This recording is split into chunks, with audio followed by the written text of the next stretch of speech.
Have a chair. Please, please, please, please. So, good morning, everyone, and most welcome to this press conference. It's really an honor for us to have this year's Nobel Laureates with us here in our session hall of the Royal Swedish Academy of Sciences. So let me start by introducing them. I'm sure you have read about them and seen the pictures, but anyway, let me start by introducing our physics Nobel laureates, Dr. Gérard Mourou and Dr. Donna Strickland. As you probably are aware, Dr. Arthur Ashkin is not able to come to Stockholm, but he's sending greetings and a video that will be shown tomorrow at the lectures. Then we have our chemistry laureates, Dr. Francis Arnold, Dr. George Smith, and Dr. Greg Winter. And last but not least, our economics laureates, Dr. William Nordhaus and Dr. Paul Romer. And I'm Göran Hansson, the Secretary General of the Academy. So, without further ado, let's start. Let's start with the Nobel laureates. Is there anyone who'd like to say something before we let the press loose? They're ready to take your questions, I take it. Who would like to start? Please. You get the microphone there. Yes. My name is Johan Schick from Dagens Nyheter in Stockholm. It's a newspaper. I have a question for Dr. Romer, and that is that you, some years ago, you held a lecture about the trouble with macroeconomics, and I would like to hear how you comment on that today. You'd like me to comment on that? I didn't hear that. What was it you wanted to hear? Yes, well, I wonder if you look upon these issues in the same way now as you did some years ago when you held that lecture. Yep. I still think that there is trouble in macroeconomics, and I still think we need to talk about it in the economics profession. I had that as a working paper in 2016. When I went to the World Bank, I had a different role, and I thought it was best for me not to publish that paper while I was at the bank.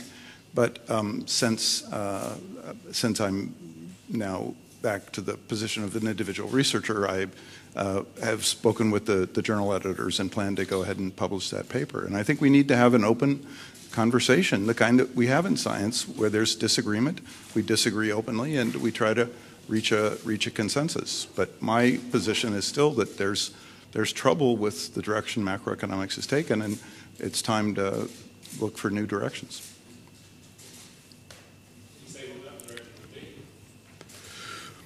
Well, I think the most important feature of successful science is paying careful attention to the facts. What does the evidence tell us? All theory can do is tell you there's a logically consistent possibility, but you can't prove what's true by using mathematical equations. So I think that the direction we need to go in is one that pays more attention to the facts. And I think one of the possibilities that we haven't paid enough attention to is the one that Keynes identified of animal spirits, that it's possible that more than one outcome could occur. It depends on what everybody thinks will occur, and that therefore part of the role of the government and the central bank is to help avoid these kind of self-reinforcing outcomes of pessimism and decline. Thank you. More questions? Have you had your first cup of coffee yet? Yes, please, you'll get a microphone. And if you could please identify yourself. Simon Johnson from Reuters. Dr. Romer, if I might ask you to carry on from that then. We had a very serious crash in 2008, 2009. Since then, we've had central banks who've cut rates, we've had massive sort of bond buying by central banks, etc. What's your view of where we are today?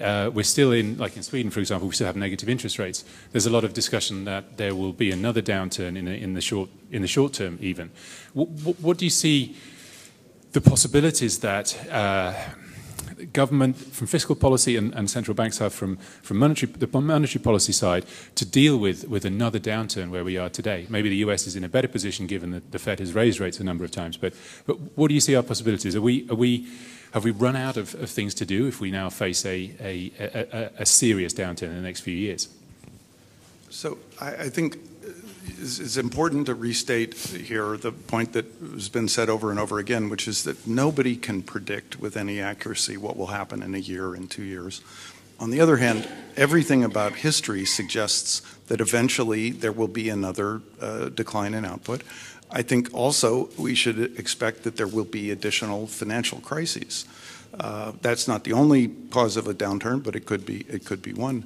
So the prudent thing to do now is to be clear about how we will respond when one of those bad events happen.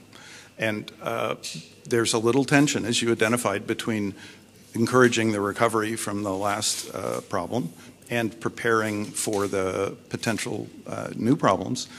But I think the job of policy and the economics profession is to help find the balance between those two. And the closer you get to full recovery, the more I think the attention has to be in preparing for the possibility of a problem in the future.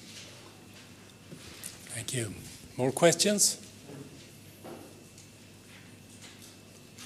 Wow, this was... Yes, please. Carl-Johan von Seth, also from the Swedish daily Dagens Nyheter. Professor Nordhaus, you were probably first to suggest that global warming should be limited to 2 degrees Celsius, based on your first intuition in the 1970s. Would you be willing to elaborate on your intuition as of right now? The intuition about... I don't understand. Just complete the question. About the degree target. Okay. The 2-degree target. Yeah. So when I first started working on the economics of climate change, which was in the mid-1970s, there was very rudimentary understanding about many of the features of that, and perhaps the most rudimentary was about the impacts of greenhouse warming, global warming, climate change, whatever it was called at that time. There were no serious estimates about the economic impacts. Really, there had been no studies. The only studies to date were studies of, actually, surprisingly, perhaps to you, were studies of global cooling, of which there were studies because of the possibility of supersonic jets in the stratosphere. And that was thought to lead to global cooling. So there had been studies of that, but no serious studies of global warming. So when we first did our studies, we needed to find some way of closing the model and saying, okay, we may want to take steps to slow this, but what would a target be? So at that point, we had estimates of what's called paleoclimatology, so the history, long history of climates, and it looked as if the climate at that point, we knew about ice ages, and we knew that there were warm periods, and the estimates were that over the course of the last million years or so, the warmest periods were about 2 degrees C above the current climate, what was then the current climate. So as a kind of placeholder, I suggested, why don't we pick the 2 degrees C as a target, as a limit, and then we can close the system and do some full modeling. I said at the time that this was deeply unsatisfactory, that it wasn't based on any analysis of the actual consequences. It was just saying, okay, that's the most we've seen in the course of human history, as humans as we know ourselves, and as we know this species. And so just as a first placeholder, that seemed a reasonable place to start.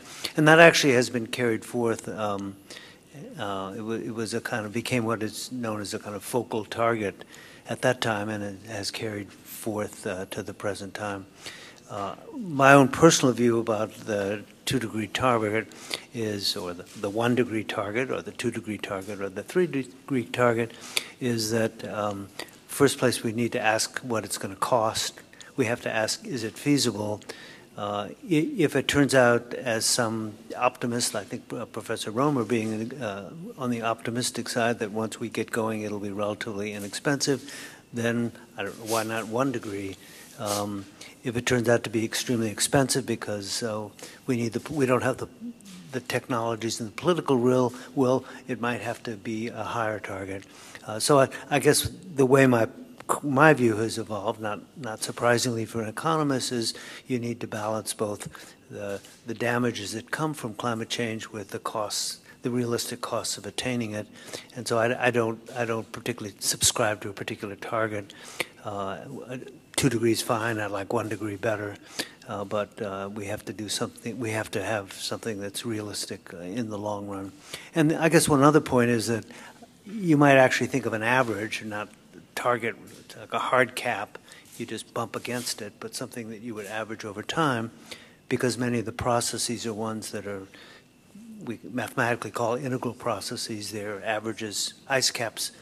The large ice caps will melt as a function of the average temperature, not the temperature on July 22nd. So that's the way my own thinking has evolved on the subject. Perhaps someone else in the panel would like to comment on this issue now that we're over to into the issue of environment and global warming.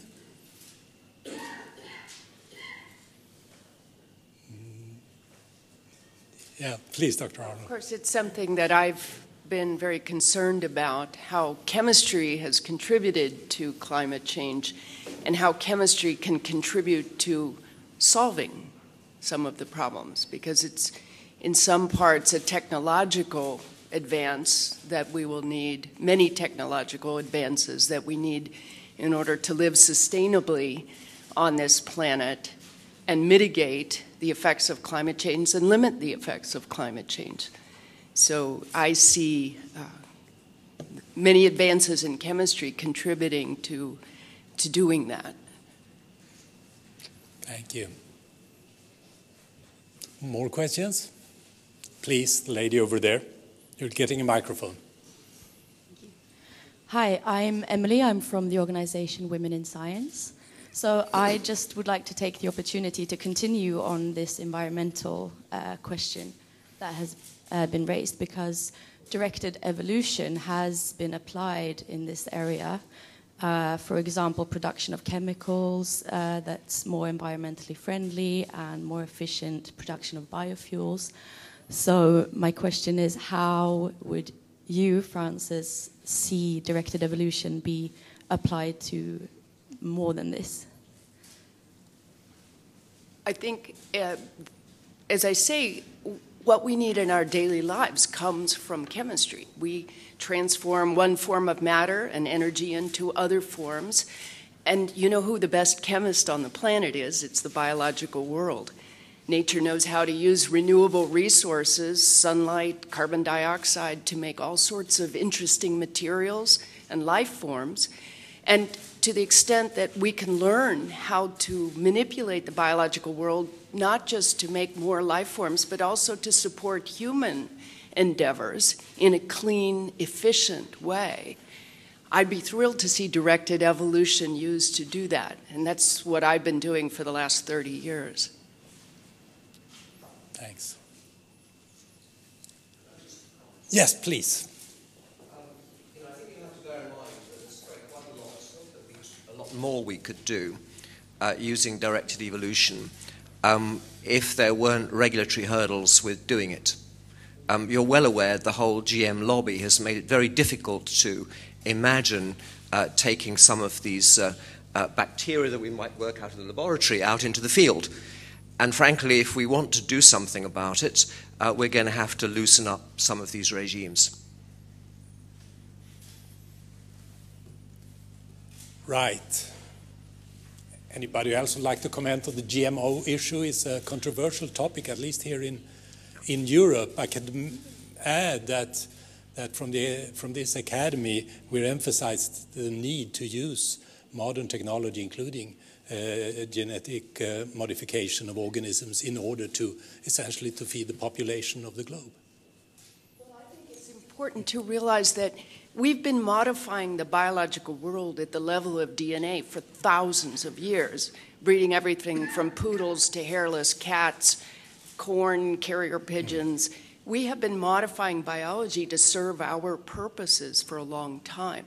Somehow there is this new fear of what we have already been doing, and that fear, as you say, Greg, has limited our ability to provide real solutions to some of the problems.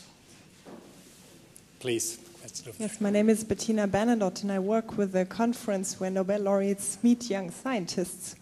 And the question is there very much what is inspiring you and what is motivating you to work in science, or is it just happening?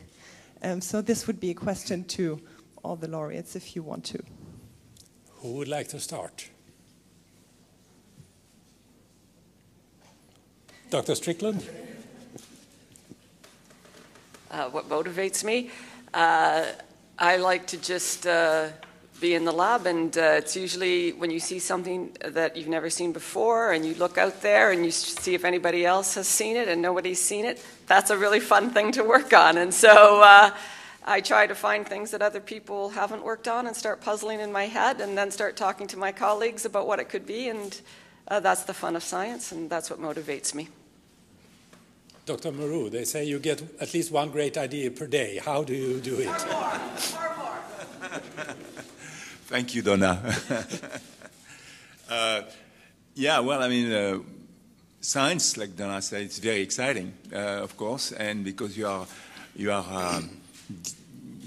know, especially when you are in discovery mode, you know, when you are in a lab, and I guess also things is we were very lucky because we came at a time where really the laser, you know, was really coming up.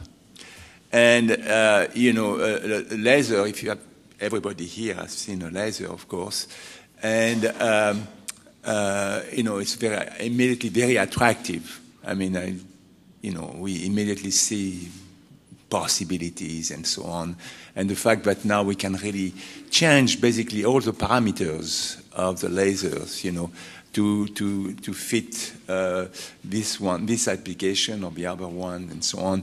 So it is this the fact that there's so many possibilities in a new field, and so it's difficult to resist, and so that's the reason why I'm 75. I'm still in the lab, you know. It's difficult to resist. It's very difficult to resist. I don't see anything more exciting than this. I like a lot of things, but yeah. Shall we ask the others? Let's go on. Dr. Arnold, any thought on that? Oh, sorry. Science is really a joyful business to be in. This process of formulating a problem, trying to solve it, reformulating the problem can be individually just very satisfying. But there is a second element, which is that it gives you the chance to commit yourself in your career, your life, to something that's larger than just yourself. It's this whole field of intellectual inquiry that the prizes celebrate. And it's not just good in some sense of benefit for the rest of the world. It's just a more satisfying way to live your life, to commit to something that is bigger than yourself and that will outlive any of us. So I think the message, especially to young people, is science is a hard profession to go into, but it can be just enormously rewarding. More comments? I would endorse that greatly. I mean, to me, science, just as Donna was saying, there's a tremendous pleasure in the workmanship in the laboratory, doing things and having them work, making devices that will work. But in a broader sense, there's also the moment, the aha moments where you have an insight or something clicks. It is a tremendous high, a tremendous pleasure. But also, I think it's so important to having a full life of living your life and having an imagination of what you're about that's bigger than yourself. I really endorse that principle. Dr. Winter? Perhaps I could say I completely agree with those points. I mean, there's the fun of discovery, there is indeed the fun of committing to something much bigger than oneself. And certainly in my case, after committing to science, I suddenly realized that we could actually make a difference to people and to patients, that we could do things that really would help to cure patients. And that was immensely satisfying, actually feeling that you can make that difference. I second that. I'm trained as an engineer and came into science as a problem solver, using science and technology to solve some of the most important problems that we face. But the joy of discovery blended with that ability to really contribute to helping the planet and helping people provides a career path that's beyond compare, in my opinion. Dr. Nordhaus. I agree with everything. But or if I don't, I won't say what I don't. But there's another dimension that I would like to mention. Being in a great university with a great college means the ability to, and the opportunity, I should say, to take the ideas, not only my own ideas, actually not even primarily my own ideas, but the ideas of people like Paul Romer and others, less the natural scientists, and being able to, having the chance to communicate that to people at the most formative time of their intellectual lives. So somewhere between the age of 15 and 23, people develop the ability to really comprehend and master complicated analytical, mathematical ideas of like science and economics, and their minds are so open, and that's the time of our college students where they learn things that they basically form their intellectual view of the world for the rest of their lives. And so the people who are in power now, whether they're 40, 50, 60, or 70, their worldview is what they learned when they were in their around 20 plus or minus 2 years. So it's a wonderful and exciting opportunity to have the chance to as with our children in a way, that the students are children, that we can pass on what we have learned or what we are learning to the next generation of scientists, including economists, of citizens. So for example, this year, I could explain Paul Romer's work to my students and explain why this is such an exciting field, an exciting new development. So I think part of it is not just the joy of doing my own work, but also the joy of being able to talk about the work of others who have contributed brilliant ideas over the years in economics to the generation who in their lives will contribute and bring to bear solving some of the problems of macroeconomics or microeconomics or science. That's another side of it that I find most rewarding. Thank you. So excitement for yourself, benefit to mankind, and inspiration for the next generation. We're going to move on to the next question, but Paul, please. There's a symmetry here. Bill and I were both asked to contribute some object to the Nobel Museum, and independently we both offered an example of a lamp. And that's because of just a terrific paper that Bill wrote about the history of light that really helps illustrate growth and progress. And the object that I could contribute that was most closely related to my career was based on a paper that Bill wrote. So there is a kind of a sharing and trading of these ideas that's also very And you happened to come here when we awarded the Nobel Prize in Physics for work on light. Yes, next question, please. I'm Corina Negra from Radio Romania Science Department, and I have two kind of questions, to say so. First of all, I would just like to follow on the idea of the aha moments. So after you all had your aha moments, how easy was to convince your fellow scientists or funding bodies that your idea is really brilliant? And the second question is for Professor Mourou, especially. You know that Romania is hosting one of the 3 pillars of extreme light infrastructure, the nuclear physics. And I would like you to be so kind to tell us what made you support Romania participation in this project. Thank you. Yeah, I guess this ELI project, is very exciting. Originally, when I came from the United States and I proposed to the EU, this big project, it's $1 billion project, I was thinking about to build it in France, okay? And then the EU, very wisely, I think, said, well, France has already many infrastructures, like in UK or in Germany and so on. Why don't we put this infrastructure, because it was ranked very high, among the other proposals. Why don't we put it, in emerging countries? And that is, like Romania, Hungary, and Czech Republic. And and I say, wow, that's nice. Of course, it would be it's better than if we really put it just in one single country. And after many discussions, we decided to put 3, not only 1, but 3, 1 in each country. Now, Romania also had a very good strength in nuclear physics. It was really a forte. And so, and the field of optics is mostly like atomic physics, what we call EV physics. And we had the chance with Romania really to extend the field of physics in nuclear physics, And so not to look at the atoms, but to look at, of course, the nucleus more.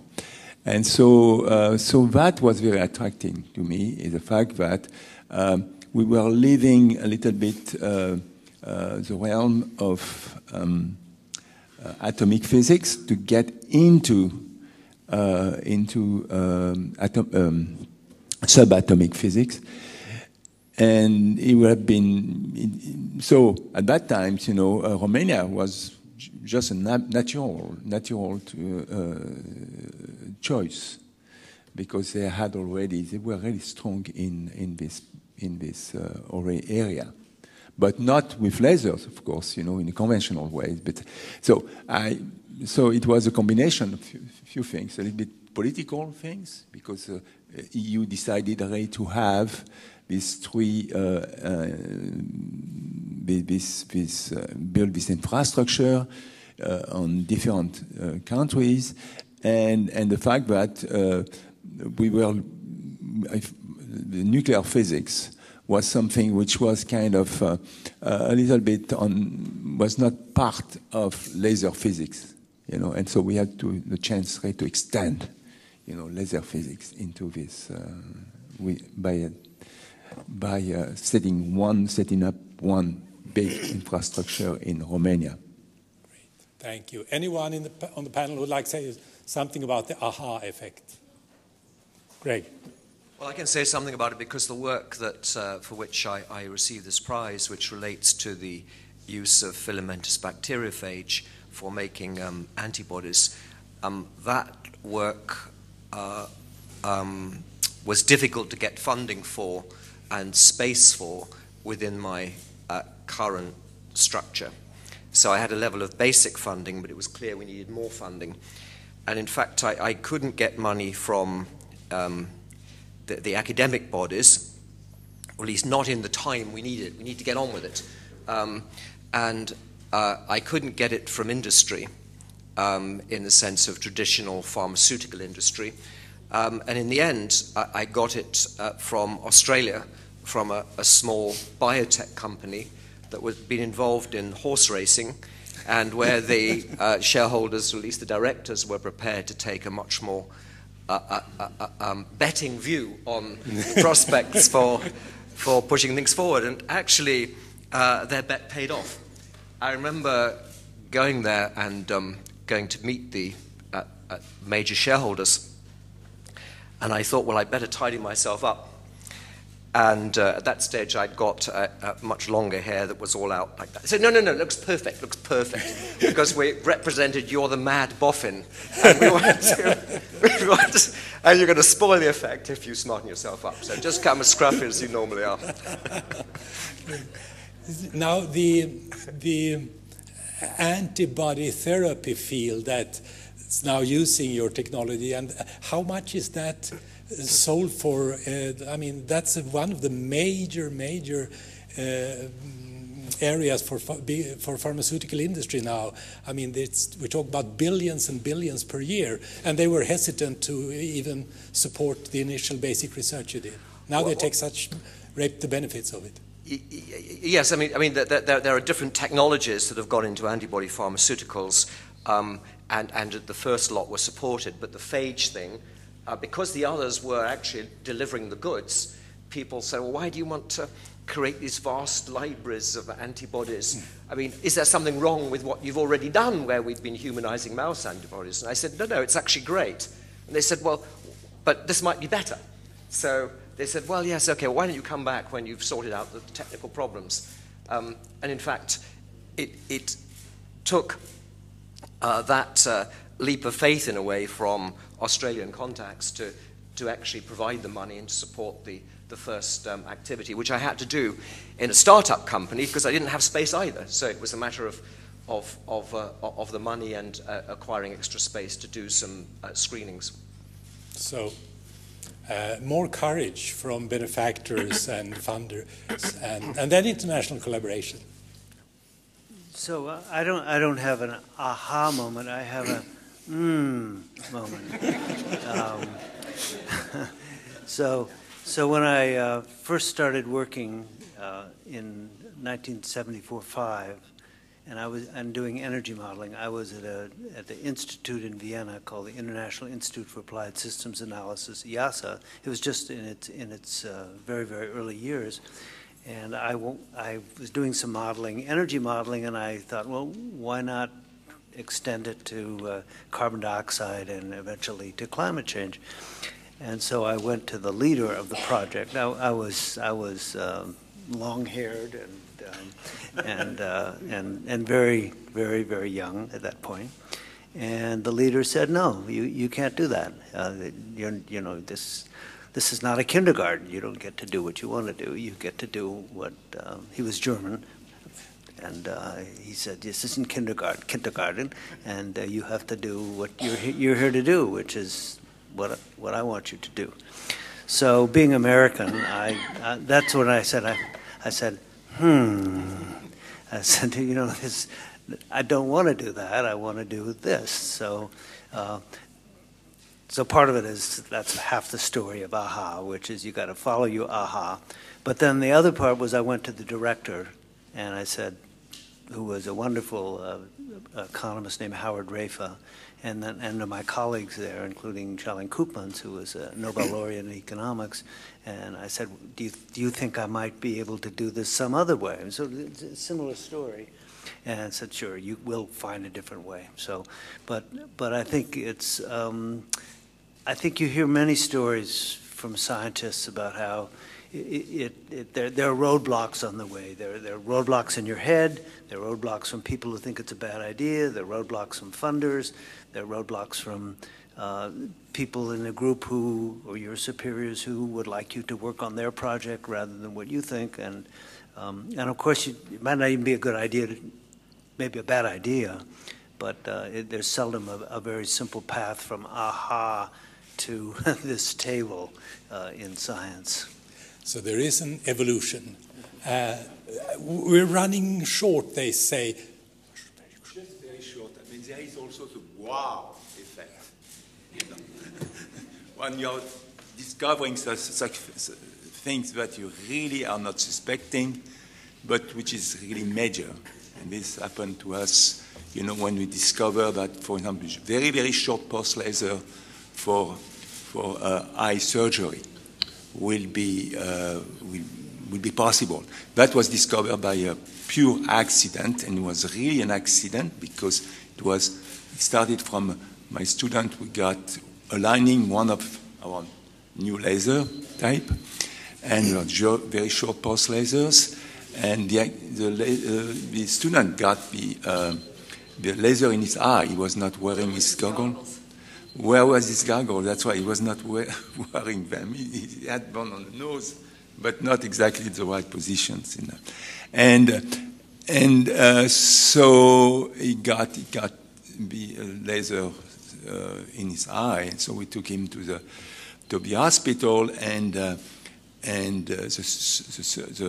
ophthalmologist, was looking at him. He said, "Yes, indeed, you got the laser in your eyes."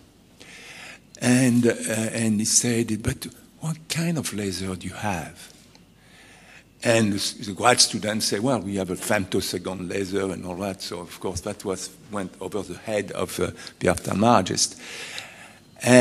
But the student said, "Yeah, why are you asking me these questions?" And he said, "Because the damage is perfect." And immediately we understood that we had something big, and that started the femtosecond ophthalmology with few millions a year patients, having the procedure now. So it's wow effect. So let's close with that wow. And now it's time for you who have requested individual interviews to get your aha effects. Thank you very much.